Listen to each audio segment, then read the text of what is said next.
નમસ્કાર, આપ જોઈ રહ્યા છો સમય સંદેશ ન્યૂઝ. હું છું આપની સાથે ભાર્ગવી. ભારતના દરેક નાગરિકને 15 ઓગસ્ટ 80માં સ્વતંત્રતા દિવસની હાર્દિક શુભકામનાઓ. 15 ઓગસ્ટ માત્ર કેલેન્ડરની તારીખ નથી, પરંતુ દેશના કરોડો લોકોની લાગણી, સંઘર્ષ, બલિદાન અને ગૌરવ સાથે જોડાયેલા પવિત્ર દિવસ છે. વર્ષ 1947ના લાંબા ગાળાના સમય બાદ આપણો ભારત અંગ્રેજોમાંથી ગુલામીમાંથી આઝાદ થયું હતું અને ત્યાર પછી દર વર્ષે આ દિવસને રાષ્ટ્રીય ગૌરવ સાથે ઉજવવામાં આવે છે. આપણી આઝાદી પાછળ મહાત્મા ગાંધી, સરદાર વલ્લભભાઈ પટેલ, સુભાષચંદ્ર બોઝ, ભગતસિંહ, રાજગુરુ અને સુખદેવ સહિત અનેક મહાનુભાવોએ સંઘર્ષ અને બલિદાન કર્યા છે. કોઈએ જેલની સજા ભોગવી છે, કોઈએ લાઠીઓ ખાધી છે, તો કોઈએ દેશ માટે પોતાના પ્રાણોને બલિદાન આપ્યું છે. આજે આપણે સ્વતંત્રતા જીવન જીવી રહ્યા છીએ, તેની પાછળ આ વીર જવાનોનો અમૂલ્ય ફાળો છે. સ્વતંત્રતા દિવસ માત્ર ઉજવણીનો દિવસ નથી, પરંતુ શહીદોને યાદ કરીને તેમના સપનાઓનું ભારત બનાવવાનો સંકલ્પનો દિવસ છે.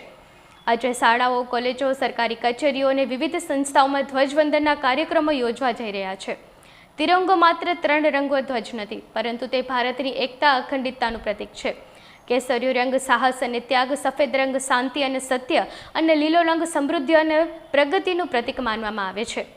જ્યારે અશોક ચક્ર આપણને સતત આગળ વધવાની પ્રેરણા આપે છે.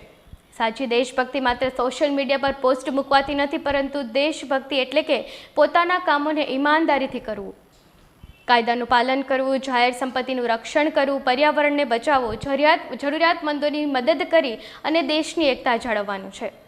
આજે સતત ભારત આપણું વિજ્ઞાન, ટેકનોલોજી, શિક્ષણ, રમતગમત અને અંતરિક્ષ ક્ષેત્રે અનેક નવી સિદ્ધિઓ પણ પ્રગતિ કરી રહ્યું છે.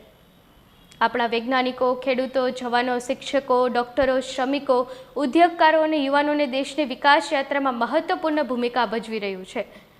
ભારતની સૌથી મોટી શક્તિ અને વિવિધતામાં રહેલી છે તે એકતા. અલગ ભાષા, અલગ સંસ્કૃતિ અને અલગ પરંપરા હોવા છતાં પણ જ્યારે વાત ભારતની આવે ત્યારે આપણે સૌ એકબીજાના છીએ. કાશ્મીરથી કન્યાકુમારી, ગુજરાતથી અરુણાચલ પ્રદેશ સુધી તિરંગો આપણને એકતાના બંધનમાં જોડે છે.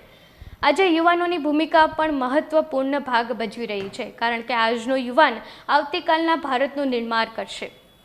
આપણને એવું ભારત બનાવવું છે કે જ્યાં દરેક બાળકને શિક્ષણ મળે, દરેક યુવાનને તક મળે, દરેક મહિલાને સન્માન મળે અને દરેક નાગરિકના આગળ વધવાથી સમાજમાં સીધો હક મળે.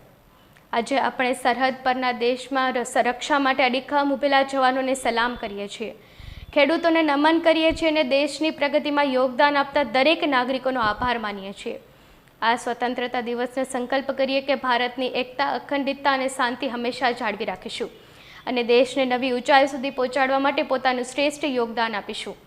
આપણું ભારત વિશ્વમાં સતત નવી સિદ્ધિઓ હાંસલ કરતું રહે એવી શુભકામનાઓની સાથે તમામ દેશવાસીઓને 80મા સ્વતંત્રતા દિવસની હાર્દિક શુભકામનાઓ.